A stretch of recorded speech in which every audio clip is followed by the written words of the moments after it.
All right, so let's move ahead with more questions on circular motion. So this is going to be the last session of questions on circular motion. From Monday, we will start with questions of rotational dynamics. Question number 18. A car is moving on an unbanked circular bend of radius 50 meter at a speed of 36 km/h. तो एक road है, curved road है, जिसका radius of curvature is 50 metre. Okay, और ये road को banking नहीं किया है, तो radius of curvature r is 50 metre. It is unbanked road. Okay, तो गाड़ी का जो स्पीड है यहाँ पे दैट इज 36 km/h. आपको पता है मीटर पर सेकेंड में कन्वर्ट करने के लिए 5/18 से मल्टीप्लाई करते हो, है ना, मीटर पर सेकेंड. कैसे आया? तो 1 km/h, 1 kilometre is 1000 meters, 1 hour is 60 minutes, हर एक मिनट में 60 सेकेंड. तो ये आ गया आपका 1000/3600. Cancel cancel, 10/36 is 5/18. तो 1 km/h से मीटर पर सेकेंड में जाना है तो 5/18 से मल्टीप्लाई करो, 1 जा 2 जा, तो 10 मीटर पर सेकेंड का स्पीड है. Okay, the angle of banking required for the safe turning of the car is, take the value of g to be 10 again. तो ये जो रोड था ये बैंक नहीं था, इस पे एक व्हीकल टर्न ले रहा है विद स्पीड ऑफ 10 मीटर पर सेकेंड. हो सकता है कि ये जो व्हीकल है ये टेंजेंशियली आउट, सीधा बाहर निकल जाए क्योंकि बैंकिंग नहीं हुआ है. तो अगर ऐसा नहीं होने देना है, मतलब हमको व्हीकल को प्रॉपरली कर्वेचर पे टर्न लेने देना है, तो हमको पता है हम क्या करते हैं. ये रोड है, रोड का outer edge with respect to inner edge ऊपर उठा लेते हैं, उसको बैंकिंग बोलते हैं. तो एंगल ऑफ बैंकिंग कितना होना चाहिए आपको ये पूछा है. तो आपको ऑलरेडी पता है कि angle of banking tan theta is equal to v²/rg आता है, मतलब theta is equal to tan inverse of v²/rg आता है. v is 10, 10 square is 100, r 50 है और g की वैल्यू 10 बोला है लेने के लिए, तो कैंसिल कैंसिल, 1/5. ओके, तो दिस इज बेसिकली 1/5. तो tan inverse of 1/5 is nothing but 0.2. तो tan इनवर्स ऑफ 0.2 ऐसा है कि ऑप्शन में, ऑप्शन नंबर बी. तो angle of banking should be tan inverse of 0.2 for safe turn. Okay, good. Next question. A string of length 1 meter is fixed at one end with a bob of mass 100 gram. The string makes 2/pi revolutions per second about a vertical axis. ये important है. Through a fixed point, the angle of inclination of the string with the vertical is. Question intentionally आपको confuse करने के लिए ऐसा बोला है that the string makes 2/pi revolutions around a vertical axis. तो सबसे पहले पता होना चाहिए कि vertical axis क्या, horizontal axis क्या. ये आ गया आपका vertical axis. जब आपको बोला है कि the string makes 2/pi revolutions per second around vertical axis, मतलब हॉरिजॉन्टल सर्कुलर मोशन, मतलब कॉनिकल पेंडुलम की बात हो रही है. तो ऐसा है, you have a bob over here and this string is making angle theta, let us say. Okay, क्योंकि ऐसा बोला है string makes 2/pi around vertical. Around vertical axis मतलब होता है horizontal circular motion. You have to understand this, दिमाग में बिठा लो ये चीज. Okay, so you always have to remember, अगर ऐसा बोला होता around horizontal axis तो फिर वो vertical circular motion होता. Good. If they say around horizontal axis मतलब vertical circular motion, around vertical axis मतलब horizontal circular motion. So that is really important, really important. आपको थीटा पूछा है, you have been asked theta. If you remember, this is tension T in the string towards the point of extension, जहां रस्सी को बांध के रखा है उस डायरेक्शन में होता है tension. Now if you remember, mass mg of the body is always vertically down. यहाँ पे मैं क्या करता हूँ, मैं ऐसा लाइन एक्सटेंड कर लेता हूँ, फिर मैं यहाँ बता देता हूँ कि हियर यहाँ पे आपके पास है mg. अब ऐसा है, ये एंगल थीटा, तो ये एंगल भी थीटा, वर्टिकली अपोजिट एंगल जो भी बोलते होंगे, I don't remember alternate angle क्या बोलते हैं, अल्टरनेट एंगल बोलते हैं इसको, ठीक है. एनीवेज, तो ये t cos थीटा आएगा और यहाँ पे आएगा t sin थीटा. तो जो टेंशन इन द स्ट्रिंग, ये जो वेक्टर था इसका, ये एक कंपोनेंट आ गया t cos थीटा, क्योंकि ये एंगल थीटा था, और उसका दूसरा कंपोनेंट यहाँ आ गया t sin थीटा. अब समटाइम स्टूडेंट से कि ऐसा ही क्यों लिया हमने t sin थीटा, यहाँ क्यों नहीं लिया? अरे वो वेक्टर कौन से क्वाड्रेंट में है? सेकंड क्वाड्रेंट में है, तो कंपोनेंट्स कहाँ जाएंगे? सेकंड क्वाड्रेंट में जाएंगे. तो सिंपल सी चीज है ना, सिंपल थिंग. तो आप ऑलरेडी देख रहे हो यहाँ पे कि t sin theta towards centre है, मतलब सेंट्रीपिटल फोर्स तो t sin थीटा प्रोवाइड कर ही रहा है. t cos थीटा ये mg को बैलेंस कर रहा है. वैसे मुझे बताने की जरूरत नहीं होनी चाहिए थी, क्योंकि ये हम लोगों ने ऑलरेडी करके रखा है. मैंने आपको बताया था बैंकिंग ऑफ रोड में जो tan थीटा का फॉर्मूला बनता है, वही tan थीटा का फॉर्मूला कॉनिकल पेंडुलम में बनता है. तो आप कर लो वापस वेरीफाई एक बार, तो इन दोनों को डिवाइड कर दो. तो इन दोनों को डिवाइड करोगे तो t sin theta by t cos theta equal to mv square by r upon mg. cancel, tt cancel, sin by cos is tan theta is equal to v square by rg. Formula भले ही same है, concept अलग है. ये vehicle on road है, ये conical pendulum है. It's not the same. सिर्फ same क्या है, तो फॉर्मूला, क्योंकि सर्कुलर मोशन दोनों केस में हॉरिजॉन्टल है, इसके लिए राइट. आपको थीटा पूछा है, राइट, और क्या क्या दिया है? यू हैव बीन गिवन, अभी देखो क्या दिया है, स्ट्रिंग ऑफ लेंथ, मतलब आपको लेंथ, स्ट्रिंग का लेंथ बताया है आपको, that is given to you 1 metre. Mass m दिया है 100 gram. 2 by pi revolutions per second, मतलब n की वैल्यू दी है आपको, ये given n is 2 by pi revolutions per second. तो यहाँ से ओमेगा मिल जाएगा, ओमेगा इज 2 पाई n. तो 2 पाई, 2 by pi, pi pi cancel, 4 radiance पर सेकेंड. तो 4 rad per second is omega. Why I am doing this? Because v is equal to r omega, r square upon rg, r cancel. तो ये आपके पास आ गया tan theta equal to r omega square by g. Good. Okay, that's what you know. One more thing you know is, आपको पता है कि this over here, मैं colour दूसरा यूज कर लेता हूं. This is radius r of circular motion. This is length of string L. तो अभी आपको पता है कि from this triangle, if I take sin theta is r by L, opposite side upon hypotenuse. तो r is L sin theta. Good.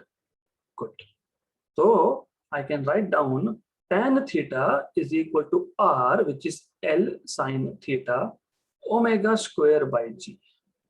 So but tan theta is nothing but sin theta by cos theta. हमने पहले divide करके tan लिखा था, नहीं लिखते, क्या फर्क पड़ता? तो यहाँ पे हम नहीं लिखते इसको tan theta, doesn't matter. तो पहले से हम इसको sin cos लिख के रख देते हैं. ओके, तो sin cos लिख के रख दिया. गुड.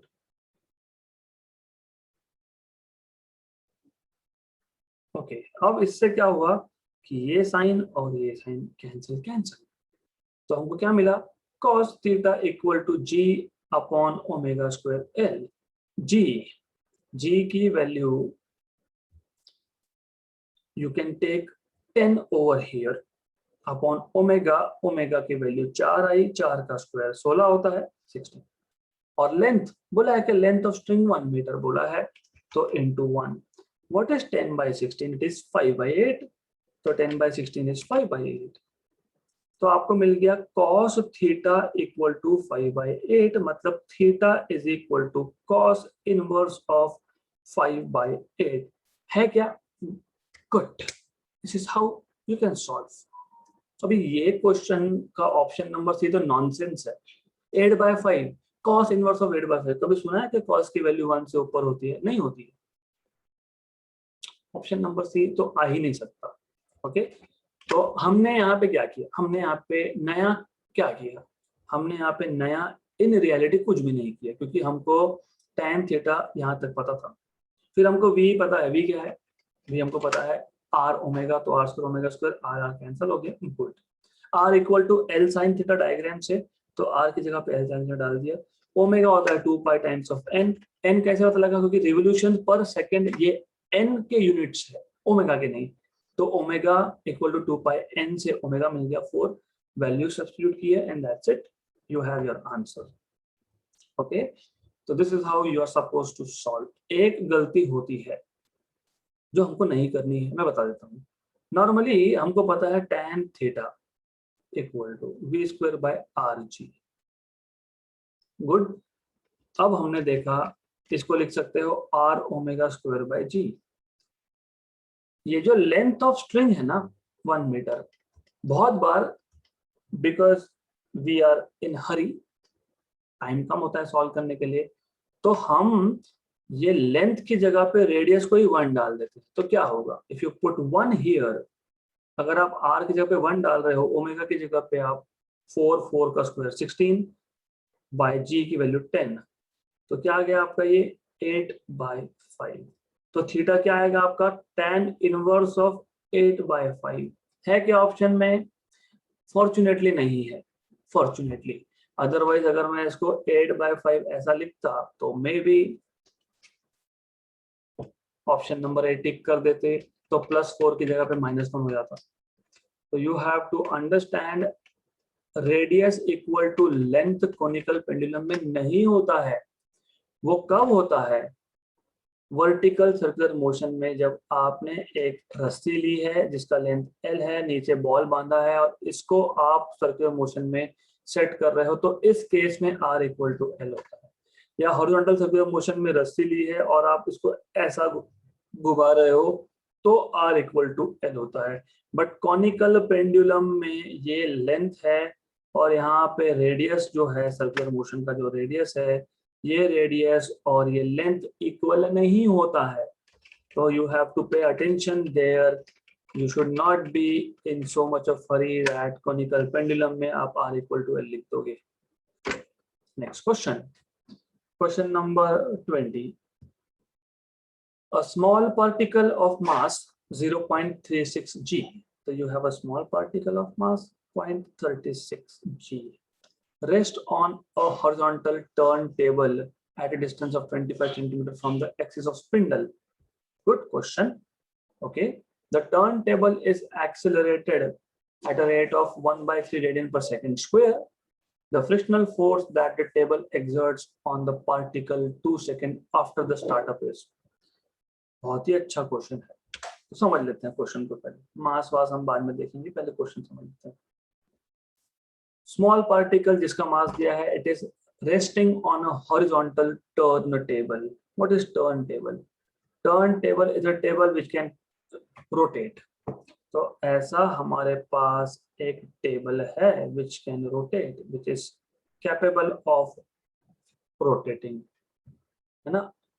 ओके, और स्पिंडल, स्पिंडल मतलब एक लाइन जो परपेंडिकुलर है to the table and passing through centre, that is spindle, है ना? फ्रॉम हमारे पास जो पार्टिकल दिया है वो 25 सेंटीमीटर डिस्टेंस पे है from the axis of spindle, मतलब this distance over here, this is 25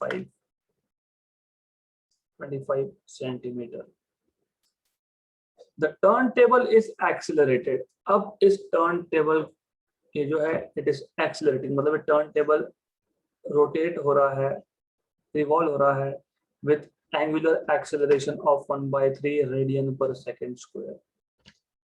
आपको पूछा है what is the frictional force that the table exerts on the particle 2 seconds after the startup. मतलब पहले टर्न टेबल रेस्ट पे था, टर्न टेबल रोटेट होगा तो ये जो मास है ये भी सर्कुलर मोशन चालू कर देगा। तो 2 सेकंड के बाद what is the frictional force? Good. सबसे पहले आपको समझ में आना चाहिए कि फ्रिक्शनल फोर्स मतलब कहां से आया, what is the frictional force over here. तो मैं अभी ये टेबल वेबल सब हटा देता हूँ यहाँ से, मैं सिर्फ रखता हूँ पार्टिकल, और पार्टिकल का मोशन एक्सप्लेन करने की कोशिश करेंगे हम।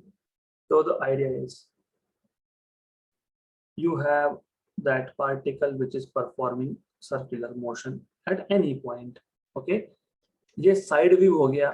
मैं अगर टेबल को ऊपर से देखता हूं तो the motion that I see is this. तो पार्टिकल यहाँ पे है या यहाँ पे है, doesn't matter, it will be somewhere. मैं ऊपर से देख रहा हूँ, I'm looking from the top of the table. तो is it circular motion? Yes, it is circular motion. Is it uniform circular motion? No. क्यों? ये जो इन्होंने लिख के रखा है यहाँ पे, यूनिफॉर्म सर्कुलर मोशन में acceleration alpha. What is uniform circular motion? You have to understand that the motion of a particle with constant speed is uniform. तो यहाँ पे ये यूनिफॉर्म सर्कुलर मोशन नहीं है, पहले ये समझ लो, क्योंकि अल्फा बोल के रखा है। एक्सेलरेशन है मतलब स्पीड चेंज हो रहा है। ओके, तो जब स्पीड चेंज हो रहा है तो नॉन यूसीएम है, और जब नॉन यूसीएम है तो एक्सेलरेशन के दो कंपोनेंट्स है। कौन से दो? Centripetal and tangential. जब आपके पास एक्सेलरेशन ही दो है, सेंट्रीपिटल आप उसको AR बोलो या आप उसको AC बोलो, फर्क नहीं पड़ता, और टेंजेंशियल, तो जब आपके पास दो एक्सेलरेशन है तो दो फोर्सेस होंगे। आपको पता है ना, second Newton second law of motion, F equal to ma। Acceleration होने के लिए फोर्स का होना जरूरी होता है। कभी देखा है क्या, आपके पास एक ऑब्जेक्ट था, ऑब्जेक्ट टेबल पे रखा है, अपने आप ही मूव हो रहा है, हमने कुछ नहीं किया, नहीं फोर्स लगाया, अपने आप ही मूव, ऐसा होता है? नहीं होता ऐसा। तो ऐसा क्यों नहीं होता? Because there is the need of source, मतलब there should be a force which can cause acceleration. तो हम बोल सकते हैं टेंजेंशियल एक्सेलरेशन है, मतलब टेंजेंशियल फोर्स है वहां पे, और रेडियल मतलब सेंट्रीपिटल एक्सेलरेशन है, मतलब सेंट्रीपिटल फोर्स है वहां पे। तो instead of showing tangential acceleration, I can directly show force, because force is equal to mass into acceleration. अब what do you see? ये दो फोर्सेस है, जो दोनों फोर्सेस सेम पॉइंट से स्टार्ट हो रहे हैं, तो resultant will go along diagonal. तो ये आ गया आपके पास रिजल्टेंट फोर्स F, और यही वो फोर्स F है जो फ्रिक्शनल फोर्स प्रोवाइड करेगा। तो in short, in such questions, the frictional force is coming from two components, which is, of course, centripetal force and tangential force. मैंने F equal to under root of FC plus FC square plus FT square क्यों लिखा? क्योंकि दो vectors जब perpendicular होते हैं तो resultant का फॉर्मूला ये आता है, आपको पता है, ये हमने बहुत सारे क्वेश्चंस में यूज किया है, तो you should know this by now. Very good. अब प्रॉब्लम ये है कि अगर आपको फ्रिक्शनल फोर्स फाइंड करना है तो आपको टेंजेंशियल फोर्स और आपको सेंट्रीपिटल फोर्स निकालना पड़ेगा। तो कैसे फाइंड करेंगे? सेंट्रीपिटल फोर्स मतलब क्या होता है? mv स्क्वायर बाय r, या फिर mv ओमेगा, या फिर mr omega square. Okay, right, ऐसा होता है ना। तो you have these three formulas for centripetal force. तो centripetal force के लिए मैं यूज करूंगा mr omega square Q. why? because m दिया है, r दिया है, ओमेगा नहीं दिया, लेकिन हमको पता तो है ना what is omega, alpha T. तो mr omega is alpha T, You know this? Of course we know this. Huh? Omega is alpha t. Acceleration is velocity upon time. So velocity is acceleration into time. Angular acceleration alpha into time is angular velocity omega. So omega is alpha t. Okay. So now mass 0.36 grams. 0.36 into 10 power minus 3 kilograms. Okay kilogram में आ गया. Radius 25 centimetre था. 25 into 10 power minus 2 metre में आ गया. Alpha की value 1/3 radian per second square, मतलब ऐसा units में है. Good, don't have to do anything क्योंकि यूनिट्स प्रॉपर है. टाइम 2 सेकेंड के बाद बोला है ना, तो 2 डालना है यहाँ पे. तो solve this. If you want to solve this, सबसे पहले get rid of decimals. Decimal हटाओ यहाँ से और सारे के सारे डेसिमल 10 के पावर में लिखो. तो 36 into 10 power minus 5 into 25 into 10 power minus 2. 2 का स्क्वायर 4, 3 का square 9, 9 1 the 9 4 the 25 into 4 is 100 into 4 is 400. 400 के आगे 4 के आगे 2 0, वो 2 0 और ये 2 0 कैंसल. तो ये टोटल आपको मिलेगा 4 into 10 power minus 5 न्यूटन का force. This is what you will get. ये अभी सिर्फ सेंट्रीपिटल हुआ है. ओके, टेंजेंशियल अभी बाकी है कैलकुलेट करना. तो टेंजेंशियल फोर्स को कैलकुलेट कर लेते हैं. What is tangential force? जैसे यहाँ पे आपने क्या किया, मास इनटू सेंट्रीपिटल एक्सीलरेशन लिखा ना आपने. सेंट्रीपिटल एक्सीलरेशन क्या आता है? r omega square. वैसे ही टेंजेंशियल फोर्स भी वैसे ही आएगा, मास इनटू टेंजेंशियल एक्सेलरेशन. आपको याद है, इसलिए बेसिक्स इंपॉर्टेंट होते हैं. आपको पता होना चाहिए relation between linear and angular acceleration. आपको याद होगा ए होता है आपका r alpha. Tangential acceleration is r alpha. Linear acceleration along tangent is r into angular acceleration alpha. ये पता होना चाहिए. So do we know mass 36 into 10 power minus 5? Yes. Do you know R? Yes. You know what is R? 25 into 10 power minus 2. Yes. Do you know what is alpha? 1/3. 1 the 12. 25 into 12 is 300. 300 में 3 के आगे 2 0, वो 2 0, ये 2 0 गए. तो सब calculate करने के बाद 3 into 10 power minus 5 आएगा. एक्चुअली ये answer, this is simple thing, क्योंकि ये ओरली बता सकता हूँ मैं आपको कि ऑप्शन सी आने वाला है. कैसे तो समझेगा अब आपको. Now F is equal to under root of centripetal force का स्क्वायर. कितना है centripetal force? 4 into 10 power minus 5. 4 into 10 power minus 5 का square plus tangential force 3 into 10 power minus 5 का स्क्वायर. मतलब ये आ गया आपका under root of 4 square is 16, 3 square is 9, और दोनों में ही 10 पावर माइनस 5 का स्क्वायर था, तो वो कॉमन ही निकाल लिया मैंने. आ गया. तो ये आ गया 25 का रूट 5. 10 पावर माइनस 10 का root 10 power minus 5 newton. Right. अब 5 into 10 पावर माइनस 5 को मैं 50 into 10 पावर माइनस 6 लिख सकता हूं. सिर्फ एक पावर एडजस्ट किया है. तो कितना आ गया? 50 micro newton. Option number C. Orally कैसे बता सकते हो?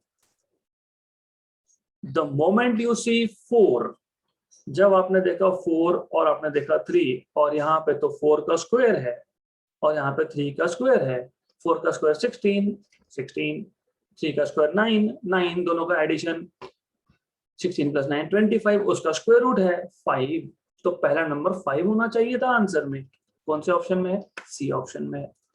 तो you don't have to solve this completely. Okay, you have to look at numbers.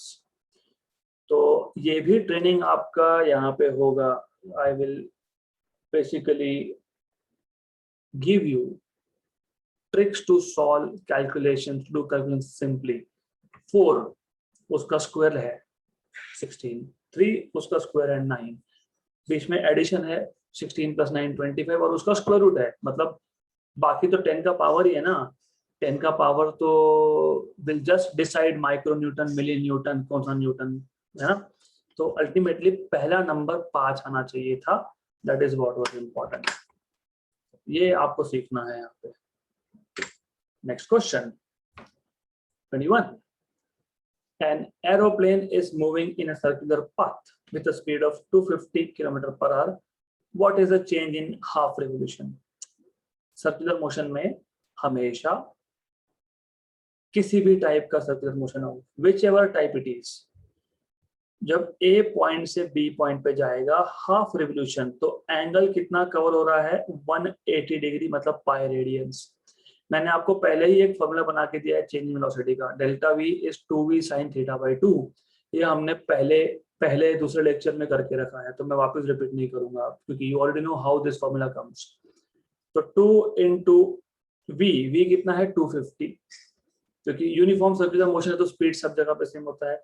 Sign of theta, angle कितना बना 180 पाई, मतलब π/2, sine of 90 degree, what is sine 90 is 1, तो ये आ गया 500 km/h। Change in velocity, change in speed बोला होगा तो 0, याद रखना। अगर उन्होंने ऐसा पूछा होता an aeroplane is moving in a circular path with a speed of 250 km/h, what is the change in speed, speed change नहीं होता, स्पीड चेंज 0 है, वेलोसिटी चेंज है क्योंकि डायरेक्शन डायरेक्टली रिवर्स हो गया। तो पहले +j डायरेक्शन था, अब -j डायरेक्शन है। तो because of change in direction there is change in velocity which is given by this particular formula. आप चाहो ये मेथड 1 है, मैं मेथड 2 बता देता हूँ, हमने पहले भी करके रखा है, this is method number 1। So if you want to do with some other method, method number 2, yes, possible. Velocity at A is Vj cap. Velocity at B is -Vj cap. Minus Q क्योंकि at point B it is pointing towards negative y-axis, तो -j cap. तो delta V change in velocity vector, ये vector के notation में लिख रहा हूं मैं, it is final velocity minus initial velocity. So that is equal to minus Vj cap minus Vj cap minus 2Vj cap. तो ये तो हो गया वेक्टर नोटेशन में। तो मैं अगर मैग्नीट्यूड की बात करता हूं तो मुझे मिलेगा मॉड ऑफ -2v, मतलब मुझे मिलेगा जस्ट 2v। तो 2 × v, तो यहाँ पे भी तो 2 × v आया था क्योंकि साइन ऑफ π/2 1 हो गया था। तो 2 × 250 दैट इज 500। ऐसा करोगे तो भी वही आंसर आने वाला है। तो it specifically it depends on you कि आप कैसा सॉल्व करना चाहते हो इसको। Next question, a simple pendulum of length L and mass M is initially at its lowest position। मतलब पेंडुलम है इनिशियली वो उसके लोवेस्ट पोजीशन पे है, मतलब ऐसा है। It is given minimum horizontal speed necessary to move in circular path about the point of suspension। मान लेता हूं मैं point of suspension O है, okay? The tension in the string at the lowest position of the bob will be। अब इससे पहले हम एक क्वेश्चन सॉल्व कर चुके हैं जहां पे आप लोवेस्ट पोजीशन में वेलोसिटी देते हो सच दैट ये जो आपके पास पेंडुलम है वो हॉरिजॉन्टल पोजीशन तक पहुंच जाए, मतलब ए पॉइंट तक आ जाए। वो केस अलग था, वहां पे ऐसा बिल्कुल नहीं बोला था कि जो वेलोसिटी हमने प्रोवाइड की है वो वेलोसिटी सर्कुलर मोशन कंप्लीट करने के लिए सफिशिएंट है, ऐसा कहीं पे भी बोला नहीं था उस क्वेश्चन में। उल्टा ये बोला था कि ये जो वेलोसिटी है ये हाइट ऑफ सस्पेंशन तक, मतलब इस पॉइंट तक पेंडुलम को ले जा सकता है। वो पिछला क्वेश्चन की बात कर रहा हूं। अब according to this particular question इस पर्टिकुलर क्वेश्चन में तो हमको बोल के ही रखा है, it is given minimum horizontal speed necessary to move in circular path, मतलब वर्टिकल सर्कुलर मोशन कंप्लीट होने वाला है, ऐसा बोला है। About the point of suspension, मतलब about center O, the tension in the string at lowest point is, I will not go into details, मैं आपको, ठीक है मैं बता देता हूँ, मैं आपको दो मेथड बता देता हूँ। मेथड नंबर 1, मैं आंसर आपको पहले ही बता देता हूँ, it is going to be 6 mg। क्यों समझेगा आपको, you already know, specifically roll number 3 you have been asking me, आपने मुझे पूछा था, मुझे याद है कि यहाँ पे हम लोग अंडर रूट ऑफ 5rg क्यों नहीं यूज कर सकते। मैंने आपको बताया था क्योंकि वहां पे सर्कुलर मोशन कंप्लीट हुआ है, ऐसा बोला ही नहीं है, तो नहीं यूज कर सकते। यहाँ पे बोला है ना, यहाँ पे बोला है, यहाँ पे बोला है कि सर्कुलर मोशन कंप्लीट हो रहा है, तो वेलोसिटी एट लोएस्ट पॉइंट हम बोल सकते हैं अंडर रूट ऑफ 5rg है। और क्योंकि ये वर्टिकल सर्कुलर मोशन है तो r इक्वल टू l ले सकते हो, तो ये आ जाएगा अंडर रूट ऑफ 5lg। अब आपको पता है कि लोएस्ट पॉइंट पे क्या होता है, लोएस्ट पॉइंट पे mg नीचे है, टेंशन T ऊपर है, तो T minus mg will provide centripetal force which is mv square by r, तो T is equal to mv square by r plus mg, तो T is equal to m. What is V square? V square is 5rg by r plus mg। अभी r को l लिखो मत लिखो, cancel हो रहा है, तो क्या हो गया ये 5mg plus mg 6mg आ गया option number D, right, good. Method number 2, joke, oral question. क्यों, आपको याद है थ्योरी इंपॉर्टेंट इसलिए होता है, मैंने आपको बताया था हमेशा tension at lowest point minus tension at highest point is 6 mg, हमने डिराइव किया था। हमने tension at lowest point B, इसको T2 बोला था, मुझे याद है इसको T2 बोला था, और tension at highest point T1 बोला था हमने, या फिर इसको TA बोलो, ए पॉइंट पे। Tension at lowest minus tension at highest is always 6 mg। ऊपर से हम जब ये under root of 5rg derive करते हैं, ये डिराइव करने का स्टार्टिंग पॉइंट क्या था, आप जब velocity at different points find करते हो वर्टिकल सर्कुलर मोशन में, तो आप पहला ही अजम्पशन लेते हो, let TA equal to 0, assume tension in the string at highest point is very small, approximately 0। तब जब पता ही है 0 है, तो फिर TA अगर 0 ही है हाईएस्ट पॉइंट पे, तो TB डायरेक्टली 6 mg आ ही गया ना, ओरल क्वेश्चन था। Difference in tension between highest and lowest point 6 mg, highest पे तो वैसे ही 0 है, तो लोएस्ट पॉइंट पे बचा 6 mg, खत्म, क्यों सॉल्व करना है हमको, राइट। तो this is how you can actually work out this problem, तो ऐसा आपको करना पड़ेगा, okay.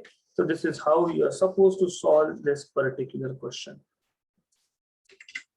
One last question for today and for circular motion, right? Some questions will be given to you as assignment, okay? ये important question है, इसलिए मैं skip नहीं कर सकता हूँ, I have to take, because here in this question you will learn how to take out physics from mathematics. Mathematics में से physics कैसे निकालते हो, so you will learn here. Question number 24, a particle is moving in circular path, the acceleration and momentum is given by a bar equal to 4i cap plus 3j cap meter per second square, momentum is 8i cap minus 6j cap kilogram meter per second, the motion of particle is, motion of particle is, अब यहाँ पे uniform circular motion है या फिर non uniform है, uniform है तो ठीक, अगर नॉन यूनिफॉर्म है तो दो ऑप्शन, एक्सीलरेटेड सर्कुलर मोशन है या फिर रिटार्डेशन है, डी एक्सीलरेटेड मोशन है, राइट, या फिर आखिरी में बोला है कि हम ए बार और पी बार से कुछ बता ही नहीं सकते, राइट। तो first of all, in circular motion you should know that यहाँ पे अगर ये मोशन नॉन यूनिफॉर्म है तो एक एक्सेलरेशन टुवर्ड्स सेंटर है, दूसरा टुवर्ड्स टेंजेंट है। आपको ऑलरेडी पता है सेंट्रीपिटल, टेंजेंशियल, इन दोनों का रिजल्टेंट समवेयर ओवर हियर आएगा। अच्छा, मैं एक काम करता हूं, मैं इसको हटा देता हूं, इसको भी हटा देता हूं, क्योंकि मुझे सिर्फ चाहिए रिजल्टेंट एक्सेलरेशन। ओके, ये डायरेक्शन है वेलोसिटी का, यही डायरेक्शन है एक्सेलरेशन का। कौन सा एक्सेलरेशन? Tangential acceleration. ओके, और यही डायरेक्शन है मोमेंटम का। क्यों? क्योंकि आपको पता है mass into velocity is momentum. Okay, तो this tangential direction is also direction of momentum, linear momentum. Good. Number one, this is point number one, important thing. P bar is in the direction of V bar. Number two, do you know how to find out angle between two vectors? नहीं पता होगा तो पता कर लो, dot product use करते हो। Number two, to find out angle between two vectors you always use dot product. A bar dot P bar is AP cos theta, therefore cos theta is equal to A bar dot P bar upon AP. Number three, do you know how to find out magnitude of a vector? हमको A bar दिया है 4i cap plus 3j cap, तो A bar का magnitude मतलब A, it is under root of x component square plus y component square, मतलब ये √25, मतलब ये 5। सिमिलरली P बार का आप मैग्नीट्यूड निकाल सकते हो under root of 8 square plus -6 का स्क्वायर, मतलब √64 प्लस 36, मतलब P मिल गया आपको 10, क्योंकि अंडर रूट ऑफ 100 आता है, दैट इज 10। Therefore आपको cos थीटा मिल गया A बार डॉट P बार। तो आपको अब चौथा ये पता होना चाहिए कि how do you find out A bar dot P bar? It is AX PX plus AY PY plus AZ PZ, अगर तीसरा कंपोनेंट है तो, अगर नहीं है तो दो ही कंपोनेंट। तो AX PX, what is X component of A? 4। What is X component of P? 8। Plus what is y component of A? 3. What is y component of P? -6, -6। तो ये आएगा आपके पास 32 minus 18, that is 14। Therefore you have cos theta equal to A bar dot P bar upon AP। A bar dot P bar is 14, A is 5, P is 10। okay, तो 14/50, 7 और ये 5, तो ये आ गया 7/25, 7/25। ओके, 7/25 मतलब cos theta is less than 1 but greater than 0, plus 7/25 ना। Okay, plus 7/25 है ना ये। तो theta is acute, theta is acute angle, क्योंकि आपको पता है cos की वैल्यू 0 से 90 के बीच में पॉजिटिव आती है, 90 के ऊपर नेगेटिव होती है, 90 to 180 ऑब्वियसली नेगेटिव होती है। अब how you can say anything about circular motion from here, that is where you will have to fetch out physics। ऐसा करते हैं, अब मैं आपको केसेस बताता हूं। हमारे पास एक सर्कुलर मोशन है, एक पार्टिकल है जो सर्कुलर मोशन परफॉर्म कर रहा है। केस 1, अगर circular motion uniform circular motion होता, what is UCM? UCM is motion with constant speed, मतलब यहाँ पे एक्सेलरेशन सिर्फ रेडियल मतलब सिर्फ सेंट्रीपिटल होता है। There is no tangential component of acceleration. तो मैं बोल देता हूं, only acceleration is centripetal. There is no tangential acceleration at all. Where is direction of velocity? Velocity is still tangential. Velocity तो अभी भी tangent है। सिर्फ velocity tangent है का क्या मतलब है? Velocity का magnitude constant है, डायरेक्शन चेंज हो रहा है, स्पीड चेंज नहीं हो रहा है। याद रखो ये चीज। यूनिफॉर्म सर्कुलर मोशन में रेडियस वेक्टर मतलब एक्सेलरेशन और टेंजेंशियल वेक्टर मतलब वेलोसिटी मतलब मोमेंटम, क्योंकि मोमेंटम हमेशा वेलोसिटी के डायरेक्शन में होता है, राइट। और यूनिफॉर्म सर्कुलर मोशन में ओनली एक्सेलरेशन इज सेंट्रीपिटल। मैं एक काम करता हूं, मैं हर एक के लिए अलग से डायग्राम ड्रॉ ही कर लूंगा। तो यहाँ पे क्योंकि सिर्फ सेंट्रीपिटल है, सिर्फ सेंट्रीपिटल है, तो total acceleration is only centripetal. तो what do you see? What do you see here? Momentum and acceleration they are at 90 degree to each other, मतलब थीटा 90। मतलब A bar dot P bar by definition zero, क्योंकि पता है ना आपको A P cos theta, dot product is zero.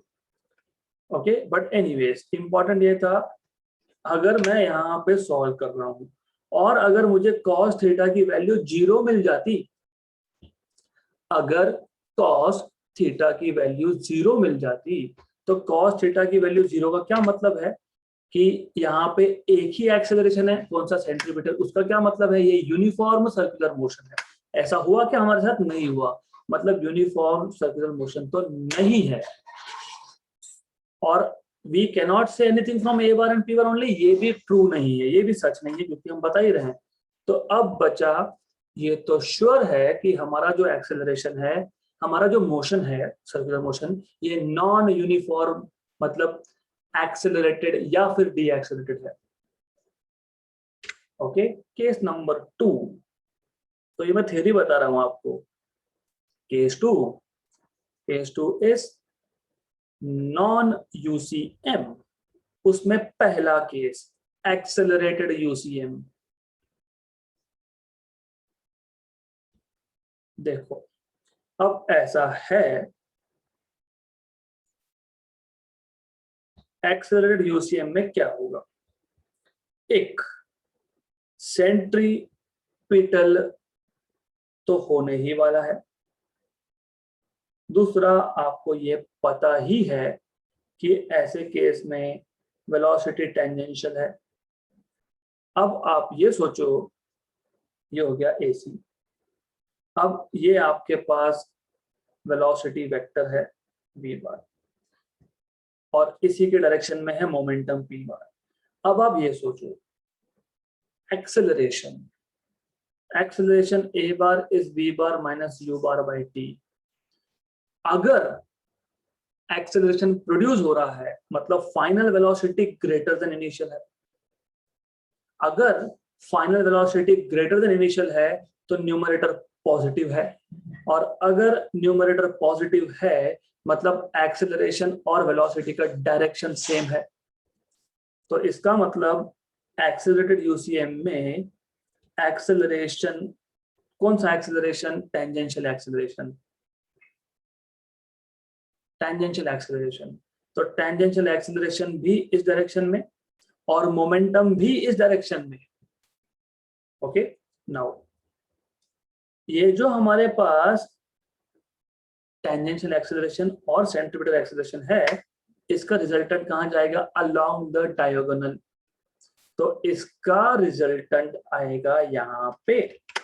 तो resultant of AT and A is over here.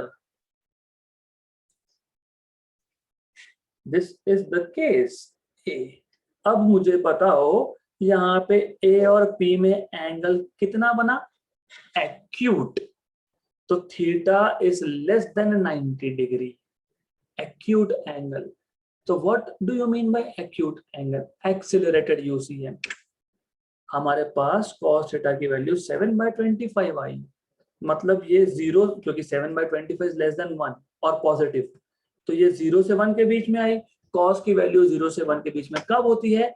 जब angle 0 से 90 मतलब एक्यूट हो, मतलब एक्सेलरेटेड मोशन हो। सॉल्व हो गया, क्वेश्चन खत्म। फिर भी केस से डिस्कस कर ही लेते हैं हम लोग, because it is important.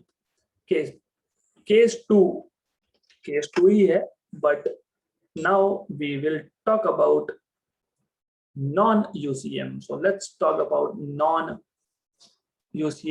and additionally deaccelerated, है ना यहाँ पे deaccelerated motion, ठीक है।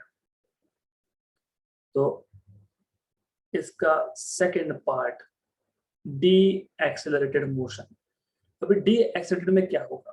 deaccelerated में final velocity is less than initial, मतलब ये नेगेटिव, मतलब A bar is opposite to B bar, क्योंकि नेगेटिव आ गया। इसका मतलब टेंजेंशियल वेलोसिटी जो है वो अपोजिट है। टेंजेंशियल वेलोसिटी वो लीनियर वेलोसिटी को अपोजिट है, मतलब नीचे की तरफ है, यहाँ पे है। इसका मतलब ये कि AT और AC का रिजल्टेंट, AT और AC का रिजल्टेंट मतलब एक्सेलरेशन, वो आपका जाएगा, एक्सेलरेशन वेक्टर आपका जाएगा समवेयर ओवर हियर। तो ये आपके पास green colour vector, this is final resultant of AC and AT, this is A bar. कितना एंगल बना? एंगल कितना बना? ग्रेटर देन 90, मतलब ऑब्ट्यूस एंगल।